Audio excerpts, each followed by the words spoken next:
Hello everyone, welcome to J NEET education. My name is Pratiksha Tamrakar और हम लोग कर रहे थे क्लास 11th का केमिस्ट्री का chapter number 1 some basic concepts of chemistry. तो इसके प्रीवियस लेक्चर में हमने क्या देखा था, परसेंटेज कंपोजिशन देख लिया था। ठीक, तो परसेंटेज कंपोजिशन और भी बहुत सारे जो इस चैप्टर्स के मोस्ट इंपॉर्टेंट टॉपिक्स हैं वो सभी हमने कवर कर लिए हैं। आज के लेक्चर में हम देखने वाले हैं कि एम्पेरिकल फार्मूला क्या होता है, मॉलिक्यूलर फार्मूला क्या होता है और एम्पेरिकल और मॉलिक्यूलर फार्मूला को कैलकुलेट कैसे किया जाता है। और ये मोस्ट इंपॉर्टेंट टॉपिक है 11th का, क्योंकि इससे क्वेश्चंस पूछे ही जाते हैं और आपके एग्जाम्स में ये क्वेश्चंस आएंगे ही आते हैं। कोई ना कोई एक क्वेश्चन वहां पर दिया ही जाता है कि कैलकुलेट मॉलिक्यूलर फार्मूला और एम्पेरिकल फार्मूला। तो सबसे पहले हम ये देखते हैं कि एम्पेरिकल और ये मॉलिक्यूलर फार्मूला होता क्या है। ठीक, तो इम्पेरिकल फार्मूला, तो इम्पेरिकल फार्मूला क्या होता है? इम्पेरिकल फार्मूला भी एक केमिकल फार्मूला ही होता है। तो ये इम्पेरिकल फार्मूला फिर ये अलग कैसे हुआ? ठीक, तो इम्पेरिकल फार्मूला क्या होता है? Empirical formula of a compound is the chemical formula which express the simplest whole number ratio of the atoms of the various elements present in one molecule of the compound. तो empirical formula क्या? Empirical formula भी एक chemical formula ही है, लेकिन वो क्या represent करता है कि उस कंपाउंड में जितने भी एलिमेंट्स प्रेजेंट हैं, उस एलिमेंट जिस रेशियो में प्रेजेंट है उसका simple whole number ratio represent करता है। ठीक, किसी कंपाउंड में जो डिफरेंट एलिमेंट प्रेजेंट हैं, उन जो जिस भी अमाउंट में प्रेजेंट होंगे उसका सिंपल होल नंबर रेशियो जो रिप्रेजेंट करता है उसको हम क्या बोलते हैं? उस फॉर्मूला को एम्पेरिकल फॉर्मूला बोला जाता है। जैसे फॉर एग्जांपल हम जानते हैं बेंजीन। ओके, तो बेंजीन का फॉर्मूला क्या होता है? बेंजीन का फॉर्मूला होता है C6H6। ठीक, तो यहाँ पर देखिए कार्बन कितना प्रेजेंट है? 6। हाइड्रोजन कितना प्रेजेंट है? 6। तो इसको हम ऐसा भी लिख सकते हैं 6 और 6 को कि 1 रेशियो, मतलब हम ऐसा बोल सकते हैं कि 1:1 में ये प्रेजेंट है। मतलब 6 कार्बन से और 6 हाइड्रोजन, मीन्स जितने कार्बन है उतने हाइड्रोजन। तो यहाँ बेंजीन में कार्बन और हाइड्रोजन 1:1 में प्रेजेंट है। ठीक, तो इसका एम्पेरिकल फॉर्मूला क्या हो जाएगा? CH। ठीक, कैसे? क्योंकि एम्पेरिकल फॉर्मूला क्या बताता है कि किसी कंपाउंड में जो एलिमेंट्स होते हैं वो किस सिंपल होल नंबर रेशियो में प्रेजेंट होते हैं। जैसे कि यहाँ पर बेंजीन था, बेंजीन में कार्बन और हाइड्रोजन किस सिंपल होल नंबर रेशियो में प्रेजेंट थे? 6 और 6 के अमाउंट में, 6 और 6 के रेशियो में, जिसको हम 1:1 भी लिख सकते हैं। तो इसका एम्पेरिकल फॉर्मूला क्या हो जाएगा? C और H। ठीक, जैसे हम लेते हैं सेकेंड H2O2 हाइड्रोजन पर ऑक्साइड। तो यहाँ हाइड्रोजन पर ऑक्साइड में कौन कौन से एलिमेंट प्रेजेंट है? हाइड्रोजन और ऑक्सीजन। कितने प्रेजेंट है? 2 हाइड्रोजन से 2 ऑक्सीजन से, मीन्स 1:1 में प्रेजेंट है। तो इस एम्पेरिकल फॉर्मूला क्या बताता है कि उस कंपाउंड में जो एलिमेंट्स हैं वो किस सिंपल होल नंबर रेशियो में है। तो ये इसको हम क्या लिख सकते हैं? HO। मतलब जितना हाइड्रोजन प्रेजेंट होगा उतना ही क्या है? ऑक्सीजन प्रेजेंट होगा। उसी तरह से अगर हम ग्लूकोज ले, ग्लूकोज क्या हो जाता है? C6H12O6। तो यहाँ पर देखिए 6:12 रेशियो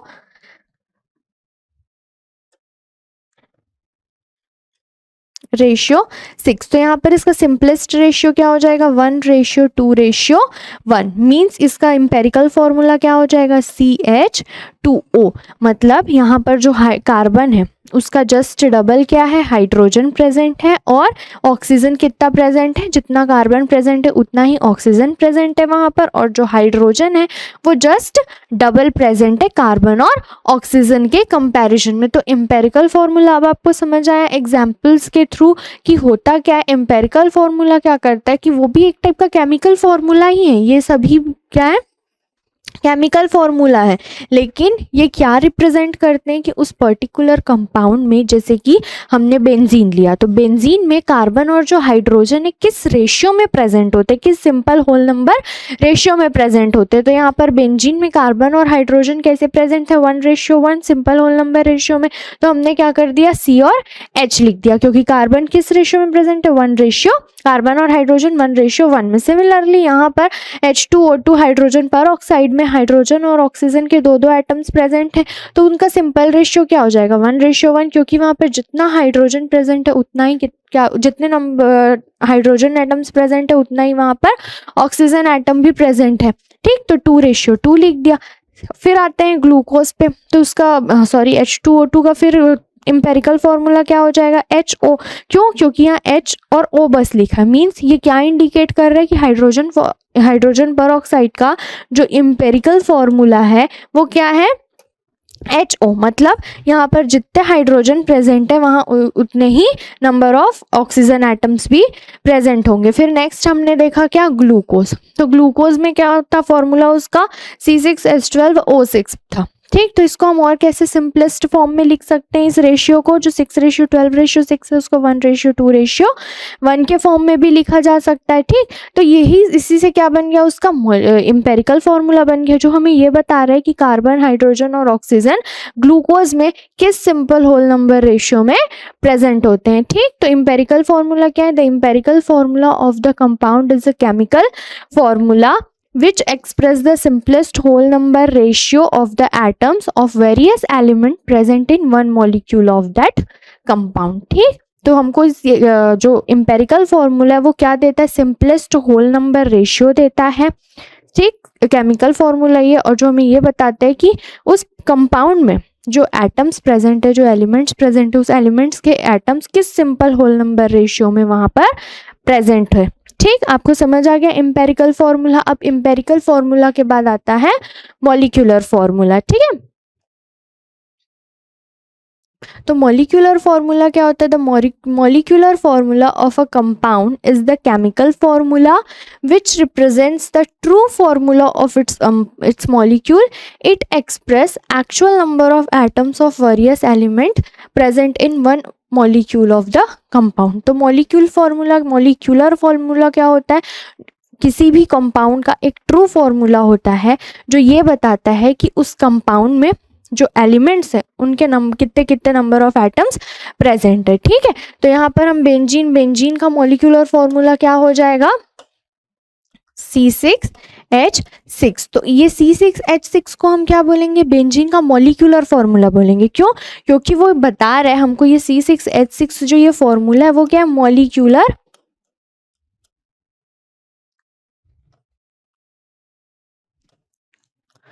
फॉर्मूला है। तो ये मॉलिक्यूलर फॉर्मूला हमें क्या बता रहा है कि जो बेंजीन है उस बेंजीन में 6 कार्बन एटम्स है और 6 हाइड्रोजन एटम्स है। तो ये हमें पूरा बताता है, कंप्लीटली हमें बताता है, एक्सप्लेन करता है कि जो बेंजीन मॉलिक्यूल है उस बेंजीन मॉलिक्यूल में कितने एटम्स हैं, कार्बन के 6 एटम है और हाइड्रोजन के भी 6 एटम प्रेजेंट है।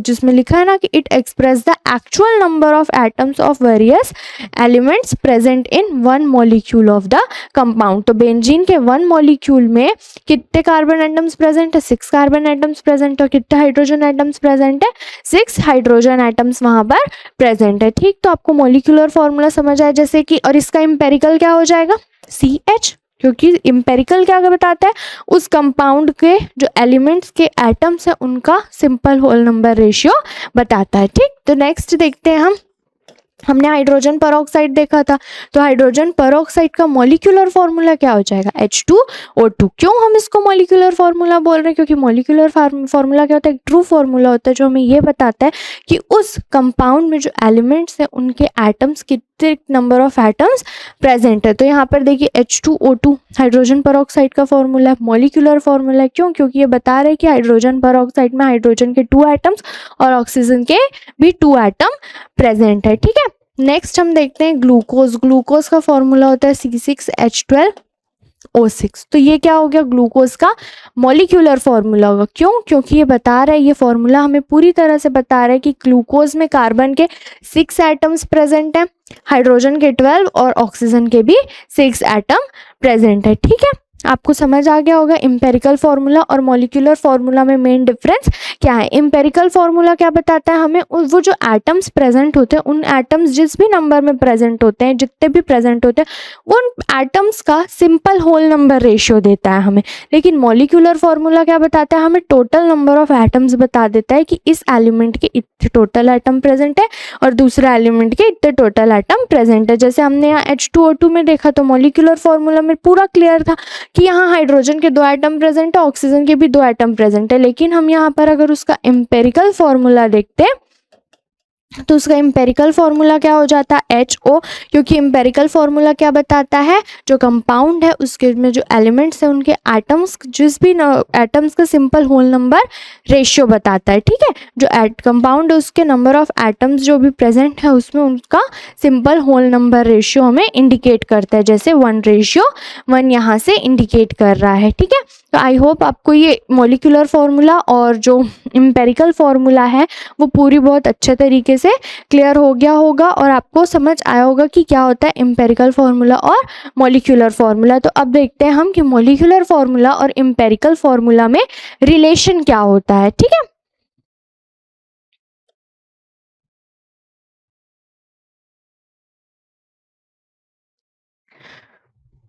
तो relation between empirical formula and molecular formula. तो मॉलिक्यूलर फार्मूला क्या होता है, एक सिंपल मल्टीपल होता है एम्पेरिकल फार्मूला का। The molecular formula of a compound simple whole number multiple of its empirical formula expressing mathematically, जिसको हम मैथमेटिकली कैसे एक्सप्रेस कर सकते हैं, molecular formula is equals to n into empirical formula. क्यों हमने ऐसा लिखा देखते हैं। देखिए यहाँ पर क्या था, हाइड्रोजन, हम सबसे लेते हैं बेंजीन का। बेंजीन का एम्पेरिकल फार्मूला क्या था, बेंजीन का एम्पेरिकल फार्मूला क्या था,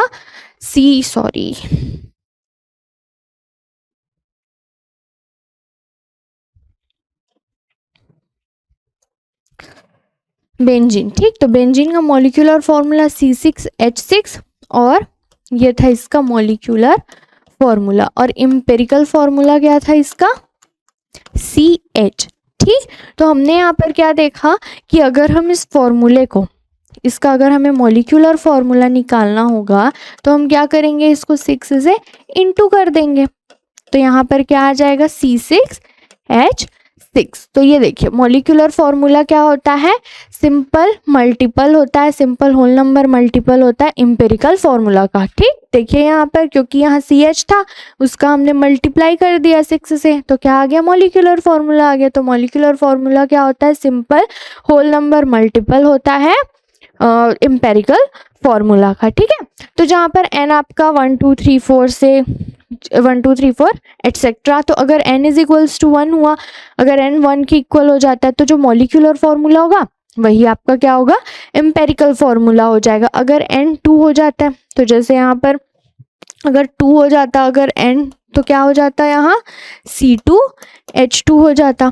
ठीक है, the value of n can be obtain from the relation. तो ये जो वैल्यू होती है n, ये उसको हम ऑब्टेन भी कर सकते हैं। कैसे ऑब्टेन करेंगे, ये आपको यूज होगा किसमें, जब हम मॉलिक्यूलर फार्मूला कैलकुलेट करेंगे तब आपको n की वैल्यू डिटरमाइन करनी होगी वहाँ पे। तब वो कैसे डिटरमाइन करेंगे हम देखते हैं। तो एक रिलेशन होता है, the value of n can be obtain from the relation n is equals to, आपको वहाँ क्वेश्चन में उस कंपाउंड का मॉलिक्यूलर मास दिया होगा, तो मॉलिक्यूलर मास अपॉन एम्पेरिकल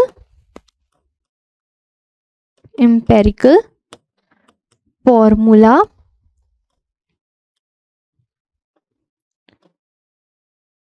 मास। ठीक, तो n की वैल्यू कैसे डिटरमाइन की जाती है, ये आपको कब यूज होगा, जब आप मॉलिक्यूलर फार्मूला कैलकुलेट करेंगे उस टाइम पर आपको n की वैल्यू चाहिए होगी। तब हम n की वैल्यू कैसे कैलकुलेट करेंगे, मॉलिक्यूलर मास, वहाँ क्वेश्चन में आपको मॉलिक्यूलर मास गिवन होगा अपॉन एम्पेरिकल फार्मूला मास। ठीक, तो हम अभी जब क्वेश्चंस करेंगे तो आपको क्लियर हो जाएगा इसका यूज कैसे करना है। ठीक, अगर आपको मॉलिक्यूलर मास क्वेश्चंस जब हम करेंगे तो वहाँ पे आपको मॉलिक्यूलर फार्मूला अगर निकालने के लिए बोलता है, मॉलिक्यूलर फार्मूला फाइंड करने बोलता है, तो वहाँ आपको मॉलिक्यूलर मास भी दिया होगा उस सब्सटेंस का। अगर नहीं दिया होगा तो वहाँ पर आपको क्या दिया रहेगा, वेपर डेंसिटी दिया होगा। ठीक है, तो वेपर डेंसिटी दिया होगा तब आप मॉलिक्यूलर मास कैसे कैलकुलेट करेंगे, तब आप क्या करेंगे, molecular mass is equals to 2 into vapour density कर देंगे। ठीक है, ये देखिए, अगर आपको molecular mass, the molecular mass of a volatile compound can be determined by employing the relation, तो molecular mass is equals to 2 into vapour density. ठीक है, तो आप ये फॉर्मूला अप्लाई करके वहाँ पर मॉलिक्यूलर मास कैलकुलेट कर सकते हैं। ठीक है, तो हमने रिलेशन देखा, क्या रिलेशन था हमारे पास, कि जो मॉलिक्यूलर फार्मूला होता है वो सिंपल होल नंबर मल्टीपल होता है एम्पेरिकल फार्मूला का, और अगर n की वैल्यू फाइंड करनी है तो वहाँ पर हम क्या करेंगे, molecular mass upon empirical formula mass का यूज़ करेंगे। ठीक, और अगर कंपाउंड वोलाटाइल है और उस वोलाटाइल कंपाउंड का हमें मॉलिक्यूलर मास कैलकुलेट करना है तो हम क्या करेंगे, 2 इंटू वेपर डेंसिटी। तो ये सारी चीज़ें जो मैं बता रही हूँ वो सब कहाँ यूज़ होने वाली है, जब हम मॉलिक्यूलर फार्मूला डिटरमाइन करेंगे तब वहाँ पर ये सारी चीज़ें जो हैं, सारे फार्मूलाज जो मैंने अभी आपको बताया वो सब वहाँ यूज़ होने वाले हैं। ठीक, तो चलिए अब हम क्या करते हैं, हम स्टेप्स देख लेते हैं कि जब एम्पेरिकल फार्मूला कैलकुलेट करते हैं तो उसमें सबसे पहले क्या करते हैं, फिर उसके कैसे इस तरह से कैलकुलेट किया जाता है।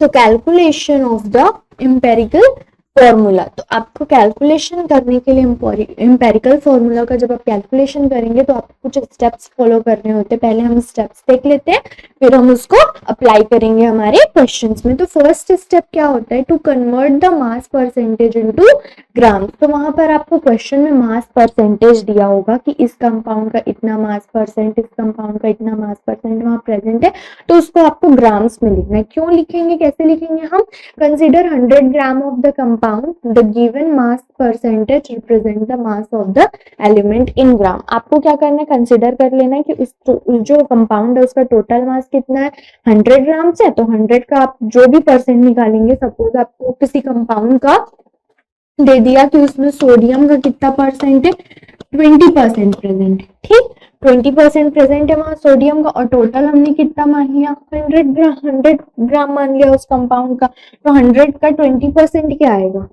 100 का 20% 20 ग्राम ही आएगा। तो हम क्या करेंगे, उसको जो परसेंटेज में जो वैल्यू दी हुई होगी उसको हम क्या कर लेंगे, ग्राम्स में कन्वर्ट कर लेंगे। कैसे करेंगे, जो वहां परसेंटेज दिया होगा तो वो परसेंटेज का साइन आप हटा के बस वहां पर ग्राम्स लिख दीजिएगा। ठीक है, सेकेंड है to calculate the number of moles, तो नंबर ऑफ मोल्स कैलकुलेट करने हैं। उसके बाद फर्स्ट स्टेप क्या था, जो एलिमेंट्स दिए हुए हैं उनके आपको परसेंटेज को ग्राम में कैलकुलेट करना था, सेकेंड कन्वर्ट करना था, second number of moles calculate करने थे आपको, करने हैं आपको। तो नंबर ऑफ मोल्स कैसे कैलकुलेट करते हैं हम, given mass, mass of the element, जो उस एलिमेंट का जो भी मास होगा, upon mass of molecular mass. ठीक है, जो उसका एटॉमिक मास होगा, atomic mass of the element. ठीक, फिर नेक्स्ट स्टेप है to calculate the simple molar ratio. तो ये हम क्वेश्चन करेंगे, फिर मैं आपको बताती हूँ। तो चलिए, पहले हमने 2 स्टेप्स कर लिए ना, तो इन 2 स्टेप्स के लिए हम क्वेश्चंस करते हैं। तो हमारा क्वेश्चन है, organic salt give following percentage composition. मैंने आपको बताया था ना कि हमें क्वेश्चन में परसेंटेज कंपोजिशन वहां पर दिया होगा कि सोडियम कितना है, 29.11% प्रेजेंट है, सल्फर कितना प्रेजेंट है, 40.51% है, ऑक्सीजन क्या है, 30.38% प्रेजेंट है। तो आपको क्या कैलकुलेट करना है, calculate the empirical formula of the salt. तो हमारा फर्स्ट स्टेप क्या था, ये जो परसेंटेज दिए उनको ग्राम्स में कन्वर्ट करना था। ठीक, तो चलिए स्टार्ट करते हैं।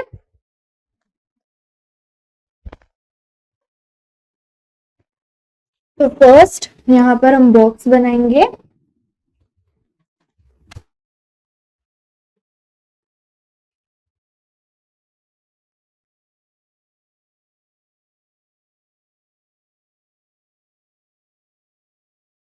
ठीक। तो फर्स्ट एलिमेंट का हम यहाँ बॉक्स बना लेते हैं कि हमारे पास कौन कौन से एलिमेंट प्रेजेंट है, कौन कौन से एलिमेंट प्रेजेंट है हमारे पास। यहाँ फर्स्ट सोडियम प्रेजेंट है, सोडियम के बाद क्या प्रेजेंट है हमारे पास, सल्फर प्रेजेंट है, और सल्फर के बाद प्रेजेंट है ऑक्सीजन। ठीक है, तो मासेस ऑफ, सेकेंड कॉलम बनेगा मास ऑफ एलिमेंट, कि उसका गिवन मास ऑफ एलिमेंट कितना दिया हुआ है यहाँ पर। तो देखिए उसको कन्वर्ट करना था, तो मैंने बताया था जो परसेंटेज लिखा उसी को हम कितना लिख देंगे, ग्राम्स में। तो 29.11 यहाँ पे लिख दीजिएगा ग्राम्स, तो मीन्स ये सारे किसमें, ग्राम्स में प्रेजेंट है। सल्फर में 40.51, ऑक्सीजन का कितना प्रेजेंट है, 30.38। ठीक, फिर यहाँ पर लिखेगा atomic mass, atomic mass of element. ठीक, ये एटॉमिक मास हम क्यों लिख रहे हैं, क्योंकि हमें नंबर ऑफ मोल्स कैलकुलेट करने थे स्टेप 2 में। तो सोडियम के लिए कितना होता है एटॉमिक मास 23, सल्फर का कितना होता है 32, ऑक्सीजन का एटॉमिक मास कितना होता है 16। तो number of moles, number of moles calculate कर लेंगे। तो नंबर ऑफ मोल्स कैसे कैलकुलेट करते हैं, गिवन मास या मास of the element upon atomic mass. तो यहां देखिए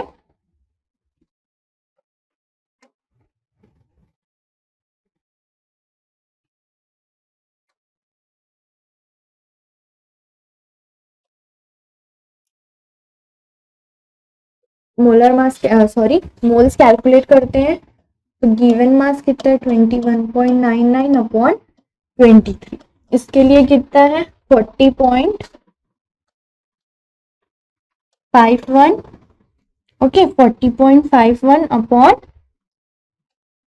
32, और यहाँ पर कितना है 30.38 अपॉन 16। तो जब आप डिवाइड करेंगे इसे, तो इसका आंसर आएगा आपके लिए, आप डिवाइड करिएगा, मैं अभी लिख रही हूँ 1.266, इसके लिए भी आएगा आपका 1.266, और इसके लिए आएगा इसके लिए आपका आंसर आएगा 1.897। ठीक, तो ये हमारे नंबर ऑफ मोल्स कैलकुलेट हो गए। अब देखते हैं नेक्स्ट, ये हमारा हो गया स्टेप नंबर 1, ये हमने नंबर ऑफ मोल्स कैलकुलेट कर लिए स्टेप नंबर 2। ये 2 स्टेप्स हो गए। अब हम देखते हैं अपने नेक्स्ट स्टेप, हमें क्या बोला गया था, थर्ड स्टेप में बोला था कि to calculate the simplest molar ratio. अब ये सिंपलेस्ट मोलर रेशियो कैसे कैलकुलेट करना है देखते हैं। Divide the moles obtain in the step 1 by the smallest quotient or the least value from the amongst the values obtained from the each element। ठीक, तो this gives the simplest molar ratio, मतलब जब हमने number of moles निकाले ना, तो उन number of moles में जो सबसे छोटा नंबर ऑफ मोल्स होगा उससे हमको, जो सारे नंबर ऑफ मोल्स निकाले सभी एलिमेंट्स के लिए हमने मोल्स कैलकुलेट किया, तो उनमें से जो सबसे छोटा नंबर होगा उससे हमको सारे नंबर्स को डिवाइड करने होंगे। तो इससे क्या हो जाएगा कि हमारा सिंपल मोलर रेशियो कैलकुलेट हो जाएगा। ठीक, तो करते हैं, देखिए यहाँ पर क्या, कौन सा सबसे छोटा नंबर है, ये 1.266 सबसे छोटा है। तो यहाँ पर सिंपलेस्ट मोलर रेशियो। ठीक, तो सिंपलेस्ट मोलर रेशियो करने के लिए क्या करना है, इनमें से सबसे छोटा कौन है, ये दोनों तो सिमिलर है, और ये 1.8 के 1.2 से बड़ा है, तो सबसे छोटा कौन हो गया, ये 1.2 वाला। तो 1.266 अपॉन 1.266, तो आप डिवाइड करेंगे तो कितना आ जाएगा 1, इसको भी करेंगे तो कितना आ जाएगा, ये भी कितना आ जाएगा 1। जब इसे कैलकुलेट करते हैं तो 1.897 अपॉन 1.266, तो ये आता है हमारे पास 1.5। ठीक, ये हमारा हो गया step number 3, simplest molar ratio. ठीक, सिंपलेस्ट मोलर रेशियो कैसे निकाला आपको समझ आया। सबसे फर्स्ट स्टेप में हमने जो परसेंटेज दिया था उसको ग्राम्स में कन्वर्ट कर लिया, स्टेप 2 में हमने नंबर ऑफ मोल्स फाइंड कर लिए, और स्टेप 3 में सिंपलेस्ट मोलर रेशियो फाइंड कर लिया। अब हम क्या करेंगे, स्टेप 4 देखते हैं। स्टेप 4 क्या था, स्टेप 4 क्या था, to calculate the simplest whole number ratio. अभी हमने सिंपलेस्ट मोलर रेशियो फाइंड किया, अब हमें क्या करना है, simplest whole number ratio find करना है। तो ये कैसे फाइंड करते हैं देखते हैं। The simplest molar ratio as calculated in step 3, यहाँ पे स्टेप 3 है, step 3 are generally whole numbers. वो होल नंबर्स में भी हो सकते हैं, जैसे अभी हमारा एक जगह पर 1 आया फिर 1 आया, लेकिन थर्ड में क्या आ गया था 1.5, तो जनरली होल नंबर हो सकते हैं। इफ नॉट, जैसे कि हमारे पास अभी 1.5 एक होल नंबर नहीं है, तो if not then raise the values to the nearest whole number. तो अगर आपके पास जैसे 1.99 समथिंग होता तो हम उसको 2 लिख सकते थे, ठीक।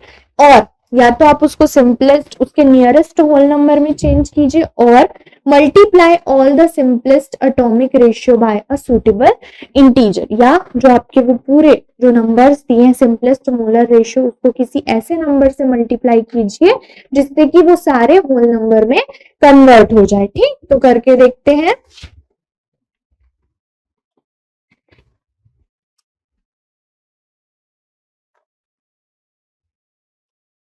ठीक, तो यहाँ पर देखिए ये 1 और ये भी 1, लेकिन ये क्या आ गया 1.5 आ गया, जो कि सिंपल होल नंबर हम इसे नहीं बोल सकते। तो अब इसे हमें क्या करना पड़ेगा, हमें सिंपलेस्ट होल नंबर में कन्वर्ट करने के लिए हम क्या करेंगे, 1.5 है तो इसको 1.5 को उसके नियरेस्ट होल नंबर में भी क्या लेंगे हम, नियरेस्ट 1 हम ले नहीं सकते क्योंकि वो बीच में आ गया। तो अब हम 1.5 को हम इन तीनों को किसी ऐसे नंबर से इंटू करना होगा, मल्टीप्लाई करना होगा कि जिससे ये तीनों होल नंबर में कन्वर्ट हो जाए, ठीक है। तो यहाँ पर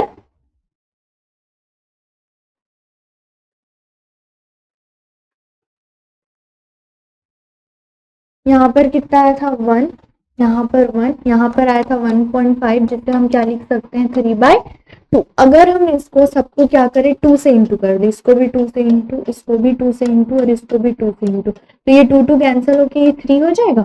तो हमारा simplest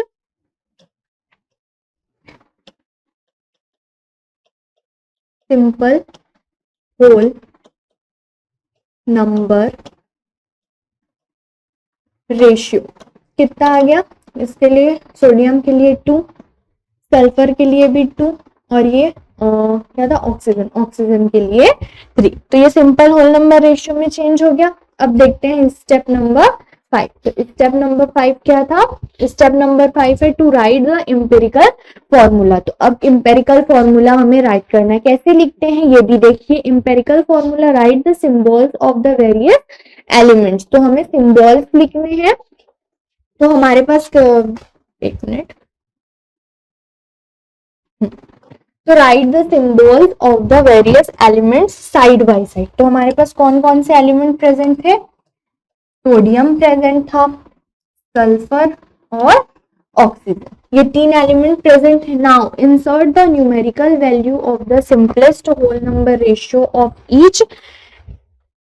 each element as obtain in step 4 at the lower right hand corner of each symbol. तो हमने जो सिंपल होल नंबर रेशियो मिला था, हमें सोडियम के लिए कितना मिला था, सिंपल होल नंबर रेशियो 2 मिला था, सल्फर के लिए कितना मिला था 2, और ऑक्सीजन के लिए कितना मिला था 3। तो सबसे पहले आपको क्या करना है, वो जो एलिमेंट्स है उनके सिंबल्स लिखने हैं। उसके बाद आपको ये जो न्यूमेरिक वैल्यू है उसको लिखना है। कहाँ पर लिखना है, ये जो एलिमेंट है उनके राइट साइड पर, नीचे में राइट साइड पर लिखना है। तो सोडियम के लिए कितना मिला था हमें 2, सल्फर के लिए भी 2 और ऑक्सीजन के लिए 3। तो हमारा एम्पिरिकल फॉर्मूला क्या बन गया, Na2H2O3। ठीक, तो एक बार वहां क्वेश्चन में देखते हैं।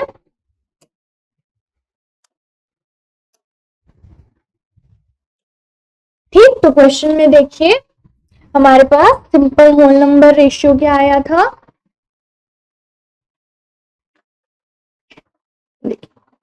अब हम क्या करेंगे, इंपेरिकल फॉर्मूला लिखेंगे। तो इंपेरिकल फॉर्मूला देखिए, तो हमें क्या करना था, सबसे पहले एलिमेंट्स के सिंबल लिखने थे, सोडियम, फिर सल्फर, फिर ऑक्सीजन। उसके बाद इनके क्या करने थे, सिंपल होल नंबर रेशियो जो निकले थे हम, जो हमने फाइंड किया था, कितना आया था, सोडियम के लिए 2, वो कहाँ पे लिखना है, राइट साइड पे उस एलिमेंट के राइट साइड पे। ये देखिए ये सोडियम, ये हो गया उसका लेफ्ट और ये हो गया राइट साइड। तो आपको इधर राइट साइड पर नीचे पे लिखना है, मतलब आप उसके सबस्क्रिप्ट में लिखेंगे, ठीक। तो Na2H2O3। तो ये हो गया हमारा फाइनल आंसर, ये है हमारा इंपेरिकल फॉर्मूला, ठीक। तो आपको समझ आया इंपेरिकल फॉर्मूला कैसे कैलकुलेट करते हैं, एक बार फिर से देखते हैं हम। देखिए क्वेश्चन में हमें क्या दिया था, organic salt give the following percentage composition. तो ये इतने सारे इतने एलिमेंट्स थे, सोडियम, सल्फर, ऑक्सीजन, और calculate the empirical formula of the salt. हमें इंपेरिकल फॉर्मूला कैलकुलेट करना था उस सॉल्ट का। तो हम कैसे कैलकुलेट किया, हमने सबसे पहला स्टेप क्या था, जो परसेंटेज में दिया उसको ग्राम्स में कन्वर्ट करना। तो 29.11 था तो उसको हमने 29.11 ग्राम लिख लिया। 40.51 था सल्फर, तो 40.51 ग्राम्स लिख लिया। सेकंड स्टेप था नंबर ऑफ मोल्स कैलकुलेट करना। तो नंबर ऑफ मोल्स कैलकुलेट कैसे करते, given mass upon atomic mass. तो हमने एटॉमिक मास लिख लिया एलिमेंट्स का। फिर हमने नंबर ऑफ मोल्स कैलकुलेट कर दिया given mass upon atomic mass से। तो आंसर कितना है 1.266 और ये सब, ठीक। उसके बाद हमारा थर्ड स्टेप था सिंपलेस्ट मोलर रेशियो कैलकुलेट करना। तो सिंपलेस्ट मोलर रेशियो कैसे कैलकुलेट करेंगे, तो जो नंबर ऑफ मोल्स आए थे हमारे पास, उन नंबर ऑफ मोल्स में जो सबसे छोटा होगा, जो सबसे स्मॉल नंबर होगा, उस स्मॉल नंबर से इन सबको डिवाइड कर देंगे हम, ठीक। तो डिवाइड करने से क्या आया 1 1 और ये 1.5, ये हमारा सिंपलेस्ट मोलर रेशियो हो गया। अब हमें क्या कैलकुलेट करना है, सिंपलेस्ट होल नंबर रेशियो। तो सिंपलेस्ट होल नंबर रेशियो हम कैसे कैलकुलेट करेंगे, अगर ये जो वैल्यूज आए आपके सिंपलेस्ट मोलर नंबर के, वो अगर नियरेस्ट होते हैं किसी होल नंबर के, तो आप उसमें कन्वर्ट कर सकते हैं, या आप उन सभी होल नंबर्स, जो नंबर्स आए हैं आपके पास, जो मोलर रेशियो आए हैं, उसको किसी ऐसे नंबर से इंटू कर दीजिए जिससे कि वो सारे जो मोलर रेशियोज आए हैं वो होल नंबर में कन्वर्ट हो जाए। जैसे 1 1 और 1.5, यहाँ 1.5 हमारा क्या था, सिंपल होल नंबर रेशियो नहीं था, तो हमने क्या किया, सभी को, तीनों जो नंबर्स थे उनको 2 से मल्टीप्लाई कर दिए। तो 2 से मल्टीप्लाई किए तो कितना आ गया हमारे पास, इसका रेशियो सिंपल 2, इसका भी 2 और इसका 3। तो ठीक है, तो आपको समझ आ गया होगा कि कैसे हमने कैलकुलेट किया इंपेरिकल फॉर्मूला, ठीक।